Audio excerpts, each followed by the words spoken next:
Hello friends, welcome to this new lesson. तो अभी हम एमपी जीके का एक लेसन डिस्कस करेंगे। मध्य प्रदेश की जो जोग्राफिकल लोकेशन है उससे रिलेटेड हमने 25 एमसीक्यू निकाले हैं जो कि प्रीवियस ईयर एग्जाम्स में आए हैं। सिर्फ वही एमसीक्यूज़ हैं, ठीक है। तो वो हम डिस्कस करेंगे। 25 आज करेंगे, 25 कल करेंगे, अगले लेसन में करेंगे। तो शुरू करते हैं। पहला क्वेश्चन है हमारा कि इसमें पूछा है कि सीधी और झाबुआ, इन दोनों में जो सनराइज़ का टाइम है वो आपको बताना है कि कहाँ पहले होगा, कहाँ बाद में होगा। तो देखो, ये आप मैप देखोगे तो अगर आप ये वाला मैप देखो तो यहाँ पे क्या होता है, लॉन्गिट्यूड होते हैं और इधर आपके लैटिट्यूड होते हैं।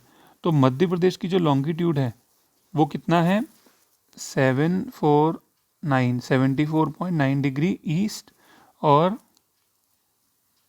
82.48 डिग्री ईस्ट। तो ये इसकी लॉन्गिट्यूडनल हो गई। और लेटीट्यूड अगर हम देखते हैं तो वो लेटीट्यूड होता है 21/6/26/30 नॉर्थ। ठीक, तो मैं लेटीट्यूड लॉन्गिट्यूड की डिटेल में नहीं जाऊंगा, तो अभी ये बता रहा हूँ आपको। तो 7498 तो अब क्या होता है, लॉन्गिट्यूड जो होता है ना, इससे ही टाइम डिसाइड होता है। तो हम देखेंगे कि ये लॉन्गिट्यूड में टाइम का कितना फ़र्क है। तो आप अगर देखोगे तो यहाँ पे जैसे 8248 और आपका 749, तो इसको इसे अगर आप करके देखोगे, आप अगर देखोगे 8248 एंड 749, तो यहाँ पे कुछ 7.5 डिग्री लॉन्गिट्यूड का फ़र्क है। तो 1 डिग्री का जो होता है ना, वो 4 मिनट का फ़र्क होता है। आपको ये ध्यान रखना है कि हमेशा सनराइज़ ईस्ट में होगा, मतलब इधर पहले होगा, बाद में इधर होगा। तो यहाँ पे 8248 है, तो यहाँ पे पहले होगा, यहाँ पे बाद में होगा। लेकिन हमें ये बताना है कि इनमें टाइम का कितना डिफरेंस है। तो आप देखोगे कि ये जो है 7.5 डिग्री का डिफरेंस है। तो 1 डिग्री 4 मिनट का होता है, तो ये तो 28 हो गया। और 0.5 डिग्री मतलब आधा, तो ये 2 मिनट और हो गया, तो 30 मिनट हो गया। ठीक है, तो 30 मिनट का फ़र्क है। 30 मिनट का फ़र्क है, इसका मतलब जो सीधी है वहाँ पे 30 मिनट जल्दी जो है सनराइज़ होगा। तो आंसर इसका आएगा सी, सनराइज सीधी में आधा घंटा जल्दी होगा। ठीक है, अगला क्वेश्चन देखेंगे कि जो विदर्भ रीजन है, जो कि अभी महाराष्ट्र का रीजन है, वो पहले किसका रीजन था। तो आप ये देखोगे अगर मध्य प्रदेश का मैप, तो पहले मध्य प्रदेश क्या था कि ये जो मध्य प्रदेश है, 1 सेकेंड, ये जो आपका मध्य प्रदेश है, ये एक्चुअल में ऐसा नहीं था। 1956 से पहले ये यहाँ पे एक रीजन तो यहाँ पे था, वो था आपका विदर्भ का, और एक यहाँ पे था, ये छत्तीसगढ़ का रीजन था। ठीक है, तो ये बाद में अलग हुए हैं। ओके, तो 1956 में क्या हुआ कि इसको जो है, इसको अलग किया, तो ये जो रीजन था महाराष्ट्र में चले गया। एक क्वेश्चन ये भी आता है कि इस रीजन में कितनी डिस्ट्रिक्ट्स गई थी, तो ध्यान रखना 8 जिले गए थे, खाली नंबर ध्यान रख लो। तो इसका आंसर क्या आएगा कि पहले जो विदर्भ रीजन था वो किसका पार्ट था, मध्य प्रदेश का पार्ट था। अगला क्वेश्चन है हमारा कि जियोलॉजिकल पॉइंट ऑफ व्यू से मध्य प्रदेश जो है वो किसका पार्ट है। तो विंध्यन रॉक, गोंडावना लैंड, तो ये सिंपल है, गोंडवाना लैंड का भाग है। तो देखो होता क्या है कि एक पहले एक बड़ा कॉन्टिनेंट था जिसको हम पेंजिया बोलते थे। नीचे वाले भाग को बाद में ये पेंजिया 2 भागों में बटा, ऊपर वाला लॉरेशिया, नीचे वाला गोंडावना। तो जो गोंडावना में इंडिया भी जो था वो आपका गोंडावना लैंड का ही हिस्सा था। ये अफ्रीकन प्लेट से जुड़ा हुआ था। बाद में जैसे जैसे टाइम निकला तो ये जो इंडियन प्लेट थी वो अफ्रीकन प्लेट से अलग हुई और ये ऊपर गई। ठीक है, तो इंडिया और एमपी, तो इंडिया गोंडावना लैंड का पार्ट हुआ, तो एमपी भी गोंडवाना लैंड का ही पार्ट हुआ। तो आंसर इज बी। अगला क्वेश्चन है हमारा कि किस रीजन को मध्य प्रदेश में गोंडवाना कहा जाता है। तो देखो ये थोड़ा सा समझना कि एक्चुअल में क्या होता है कि जैसे अर्थ की एज है 4.8, 400 करोड़ साल, तो धीरे धीरे जैसे उसका विकास हुआ, तो अलग अलग टाइम पीरियड के हिसाब से जो रॉक्स मिली हैं उनका अलग अलग नाम है। जैसे जो सबसे पुरानी रॉक है उसका नाम है आर्कियन, देन आपके धारवाड़ उससे थोड़ी सी कम पुरानी है, then Cuddapah, Vindhyan, Carboniferous, Gondwana, Tertiary. इस तरह से सबसे पुरानी रॉक पूछेंगे तो आर्कियन है, ठीक है, और लेटेस्ट में टर्शरी है। तो ये जो गोंडावाना सिस्टम है, ये वाली जो रॉक है, मतलब इस एज वाली जो रॉक है वो मध्य प्रदेश में मिलती है, यस मिलती हैं। तो वो कहाँ मिलती हैं, तो जो साउथ ईस्ट रीजन है, साउथ ईस्ट रीजन मतलब मध्य प्रदेश का ये वाला, जो ये साउथ ईस्ट है, तो इस रीजन में गोंडावाना मिलती है। ठीक है, यहाँ पे आपको पता होगा इन जो गोंडवाना रॉक होती है उसमें कोयला भी मिलता है। ठीक है, तो इसलिए इस वाले रीजन में आप देखोगे कि यहाँ शहडोल में, सिंगरौली, इधर काफ़ी कोयला मिलता है। ठीक है, मिनरल्स भी मिलते हैं दूसरे। तो ये इसका आंसर होगा साउथ ईस्ट। तो क्वेश्चन में आपसे क्या पूछा था कि जो मध्य प्रदेश में गोंडावाना जो है वो रीजन है वो किसको कहा जाता है, साउथ ईस्ट रीजन को। ठीक है, जबलपुर, मंडला एट्सेट्रा। अगला क्वेश्चन है आपका कि कौन सा इरोजन है जो कि चंबल वैली की फॉर्मेशन के लिए रिस्पॉन्सिबल है। तो देखो इरोजन होते हैं, एक रेन ड्रॉप इरोजन होता है। ठीक है, उसमें क्या होता है कि पूरी लेयर नहीं निकलती सॉइल की। उसके बाद एक शीट इरोजन होता है जिसमें लेयर निकलती है। एक आपका गली इरोजन होता है। गली इरोजन में क्या होता है कि जो बहता पानी होता है वो बहते पानी के साथ ही पूरी लेयर ही चले जाती है, बहुत सारा सॉइल निकल जाता है। तो जैसे ये आपकी पूरा एक गड्ढा बन जाता है ऐसे यहाँ पे। ठीक है, जैसे आपने एक जगह, जैसे आपने वो एक सुशांत सिंह राजपूत की भी मूवी थी जिसमें वो डाकू बने थे, वो मूवी थी पान सिंह तोमर। जो चंबल रीजन है वहाँ पे जो रेवाइंस होते हैं ना, ये उसमें वो रहते थे छुप के। तो वो जो बनते हैं रेवाइंस वो किससे बनते हैं, गली इरोजन से ही बनते हैं। नदी के साथ पूरा ये लिखा है, gully erosion occurs due to the run off surface water causing the removal of soil with drainage lines. ठीक है, तो इसका आंसर होगा गली इरोजन। तो जो चंबल वैली बनी है वो किससे बनी है, गली इरोजन से बनी है। अमरकंटक कहाँ पे है, तो अमरकंटक है सिंपल मध्य प्रदेश में है। अमरकंटक से ही नर्मदा नदी निकलती है, सोन नदी निकलती है और आपकी एक जोहिला है वो भी निकलती है। अमरकंटक महिकाल हिल्स का पार्ट है। तो महिकाल हिल्स जो है सतपुड़ा का भाग है। सतपुड़ा जो है ना ये विंध्यान से इधर सतपुड़ा है। तो सतपुड़ा में जो इधर वाला है उसको हम राजपीपला बोलते हैं, इधर जो है महादेव बोलते हैं, और इधर जो है वो उसको ईस्ट वाला जो भाग है उसको महिकाल बोलते हैं। तो महिकाल का पार्ट है अमरकंटक और वहीं से नर्मदा निकलती है। तो Madhya Pradesh is the answer. आपको ये बताना है कि कौन सा प्लेटू है वो अरावली और विंध्या रेंज के बीच में है। तो आंसर होगा आपका मालवा प्लेटू। तो आप ये देखोगे यहाँ पे ये अरावली है, इधर विंध्या है, इधर आपका क्या आ जाएगा, मालवा प्लेटू आ जाएगा। ठीक है, ये आपका पूरा मध्य प्रदेश। अगला क्वेश्चन है आपका कि कौन सी सिटी है जो कि इंडियन स्टैंडर्ड टाइम मेरिडियन के सबसे पास है। अब देखो मैंने आपको बताया था कि ये लॉन्गिट्यूड है।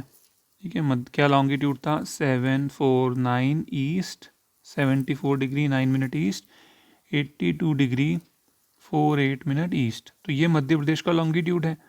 और जो इंडियन स्टैंडर्ड टाइम मेरिडियन है जिसके हिसाब से इंडिया का टाइम चलता है, ठीक है, ये मतलब नहीं है कि सनराइज़ कहाँ पे पहले हुआ कहाँ पे, इस ऐसे तो अलग अलग टाइम हो जाएगा। तो इंडिया ने क्या है कि एक जो है वो डिसाइड कर रखा है, एक लॉन्गिट्यूड जिस पे इंडिया का टाइम डिसाइड होगा। तो बहुत मांग भी उठती है कि अरुणाचल प्रदेश में जो है बहुत प्रॉब्लम होती है क्योंकि वहाँ पे सनराइज़ पहले हो जाता है, तो वहाँ पे एक अलग टाइम जोन होना चाहिए। खैर उसकी बात फिर करेंगे। तो अभी यहाँ पे फिर आ जाते हैं। तो इंडिया का जो स्टैंडर्ड टाइम मेरिडियन है वो क्या है, 82.3, 82 हाफ भी बोलते हैं उसको क्योंकि पूरे 60 मिनट्स होते हैं। ठीक है, तो ये हो गया। अब बताना है कि ये इसके इंडियन स्टैंडर्ड टाइम मेरिडियन के सब जो मध्य प्रदेश की कौन सी डिस्ट्रिक्ट है जो सबसे पास में है। तो मैंने तो खैर ये रफली ड्रॉ किया है, बाकी इसका आंसर आएगा रीवा। तो रीवा ध्यान रखना सबसे पास में है। तो अगला क्वेश्चन है आपका कि कौन सी which state does not meet the boundaries of Madhya Pradesh. तो कौन सी स्टेट है जो मध्य प्रदेश की बॉर्डर टच नहीं करती। सिंपल है, यहाँ पे राजस्थान, इधर उत्तर प्रदेश, इधर गुजरात, महाराष्ट्र और आपका इधर छत्तीसगढ़। तो आंसर आएगा इसमें उड़ीसा। ठीक है, जब छत्तीसगढ़ था ना तो उड़ीसा जो है वो मध्य प्रदेश की बॉर्डर को टच करती थी क्योंकि यहाँ छत्तीसगढ़ है, यहाँ उड़ीसा था, तो उस टाइम टच करती थी, अब नहीं करती।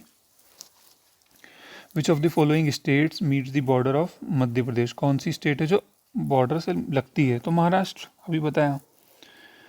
अगला क्वेश्चन है आपका कि मध्य प्रदेश का एरिया कितना है। तो ये आंसर होगा इसका 308252। देखो कहीं कहीं जगह इसका एरिया अलग भी लिखा हुआ है, कहीं कहीं जगह इसका एरिया अलग लिखा हुआ है। तो एरिया अलग है तो वो 3 लाख का 4 लाख नहीं होगा, खाली ये जो बाद के 3 फिगर्स हैं उसमें ही फ़र्क होगा। तो आप इसको ध्यान रखो। ठीक है, 308282 square kilometre. Second largest state है, पहली है राजस्थान और दूसरी मध्य प्रदेश, तीसरी है आपकी महाराष्ट्र। जब छत्तीसगढ़ था तो मध्य प्रदेश लार्जेस्ट थी। कौन सी स्टेट है जिसको हार्ट ऑफ इंडिया कहा जाता है, मध्य प्रदेश। मध्य प्रदेश का नाम मध्य प्रदेश आपको पता होगा, नेहरू जी ने दिया था। कौन सी which state falls to the west of Madhya Pradesh. Madhya Pradesh के वेस्ट में क्या आता है, गुजरात आता है। ईस्ट क्या आता है, छत्तीसगढ़ आता है। Position of Madhya Pradesh on the basis of area मैंने आपको अभी बताया। सेकंड है 9.38% जो है एरिया इंडिया का, वो मध्य प्रदेश ने कवर किया है। ठीक है। Which of this state is not a bordering state of Madhya Pradesh. तो उत्तर प्रदेश तो है, छत्तीसगढ़ भी है, गुजरात भी, आंध्र प्रदेश बॉर्डर नहीं करता, तो आंसर इज डी। अगला क्वेश्चन आएगा आपका कि कौन सी स्टेट है जो मध्य प्रदेश के साउथ में है। तो कौन सी है भाई साउथ में? महाराष्ट्र है। ठीक है। Which of the following districts of Madhya Pradesh does not touch the boundary of Uttar Pradesh. तो ये बहुत बढ़िया क्वेश्चन है, आपको बताना है कि कौन सी डिस्ट्रिक्ट है जो उत्तर प्रदेश की बॉर्डर को टच नहीं करती। तो ये देखो, तो पहली बात ये यहाँ से शुरू होता है, तो मोरेना जो है आपकी राजस्थान को भी टच करेगी और यूपी को भी टच करेगी। तो पहले गिनते हैं, 1 2 3 4 5 6, या निवाड़ी भी, यहाँ 7 8 9 10 11 12 13 और 14। अब यहाँ पे 13 या 14, दो ऑप्शन अगर आपके पास क्लोज आएंगे तो इन दोनों में कंट्रोवर्सी हो जाएगी। क्यों होगी? क्योंकि कहीं कहीं सीधी को उत्तर प्रदेश की बॉर्डरिंग स्टेट बताया है, कहीं कहीं नहीं बताया। तो आप दोनों ध्यान रख लो। ठीक है। मैंने एक न्यूज़पेपर में देखा था, वहाँ 14 लिखा हुआ था, फिर कहीं कहीं बुक्स में 13 लिखा हुआ है। तो अब हम वापस क्वेश्चन पे आते हैं कि कौन सी टच नहीं करती। तो भिंड तो टच करती है, सतना भी टच करती है, शिवपुरी भी टच करती है। श्योपुर जो है आपका आंसर ये श्योपुर होगा, श्योपुर टच नहीं करता। ऐसी स्टेट बताओ जो राजस्थान की भी टच करती है बॉर्डर और उत्तर प्रदेश की भी करती है। तो आंसर इस मुरैना। ठीक है, देख लो यहाँ दिख ही रहा है सामने। शिवपुरी भी होगा, शिवपुरी भी यूपी को भी टच करती है और राजस्थान को भी टच करती है। अगला क्वेश्चन है which region is the largest land mass in Madhya Pradesh. तो देखो मध्य प्रदेश को है बेसिकली 3 भागों में बांटा है। एक आपके हैं सेंट्रल हाईलैंड्स, मध्य उच्च प्रदेश, फिर दूसरा आपका एक सतपुड़ा रीजन है और तीसरा आपका बघेलखंड है। और ये जो सेंट्रल हाईलैंड्स है इसको फर्दर 5 भागों में बांट दिया, मालवा, बुंदेलखंड, सेंट्रल इंडिया जो प्लेटू है वो, नर्मदा सोन वैली और विंध्यन माउंटेन रेंजेस। तो इसमें पूछा है कि ये 5 और ये 2, इन सातों में से सबसे बड़ा भाग कौन सा है? तो मालवा है। मालवा जो है 28.62% में मालवा ही है और इसका जो एरिया है वो 88,222 स्क्वायर किलोमीटर है। मतलब आप निकाल लो 308252 और ये परसेंटेज आप निकाल लेना। ठीक है, तो मालवा हो गया। 19th क्वेश्चन देखेंगे कि कौन सा विच of the following parts of Madhya Pradesh has highest peaks. सबसे ज़्यादा पीक्स कहाँ हैं? सतपुड़ा में है, और सबसे जो हाईएस्ट पीक है धूपगढ़, वो भी वहाँ पे माउंटेनियस रीजन है पूरा। पचमढ़ी भी यहीं है, धूपगढ़ है 1350 मीटर। ठीक है, और कोई पीक्स आप मध्य प्रदेश की कमेंट में लिख सकें तो बहुत अच्छी बात है। मालवा की, बघेलखंड, बुंदेलखंड की और मालवा की लिखिएगा। ठीक है। अगला क्वेश्चन है आपका कि Madhya Pradesh state is surrounded by how many states. तो ये देखो आप मैप में देखोगे तो ये जैसे मध्य प्रदेश, ठीक है, रफ मध्य प्रदेश, तो इधर आपका एक हो गया राजस्थान, इधर हो गया यूपी, तो 2 तो ये हो गई, 3 आपका गुजरात, इधर महाराष्ट्र, इधर छत्तीसगढ़, तो 5 हो गई। ठीक है। अच्छा बताना, जब छत्तीसगढ़ था, जब यहाँ पे छत्तीसगढ़ था तो मध्य प्रदेश कितनी स्टेट से बॉर्डर करता था? तो आप ये मुझे देख के कमेंट में मेंशन कीजिएगा। विच of the following is not an area of MP. तो बुंदेलखंड तो है, मालवा भी है, बघेलखंड भी है, उत्तराखंड थोड़ी है। Uttarakhand was earlier an area of UP. तो ये तब क्वेश्चन पूछा गया था। Which of the following state does not share the border with Madhya Pradesh. कौन सी नहीं करती? तो बिहार नहीं करती, ये तो करती हैं। ठीक है, राजस्थान 10 जिले आते हैं, गुजरात में भी 2 आते हैं, महाराष्ट्र में 9 आते हैं। ठीक है, चेक कर लीजिएगा एक बार, बाकी सही है वैसे। Narmada valley situated between which mountain ranges. तो सतपुड़ा और विंध्याचल।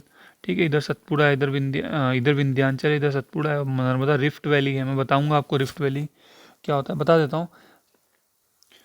ये कैसे बनती है? जैसे एक प्लेट है, प्लेट टेक्टोनिक थ्योरी होती है, उसमें क्या है, जो अर्थ है ना हमारा, उसको डिफरेंट डिफरेंट ऐसा बताया है कि अर्थ डिफरेंट डिफरेंट प्लेट्स में बटा हुआ है, 7 मेजर हैं, कुछ माइनर है।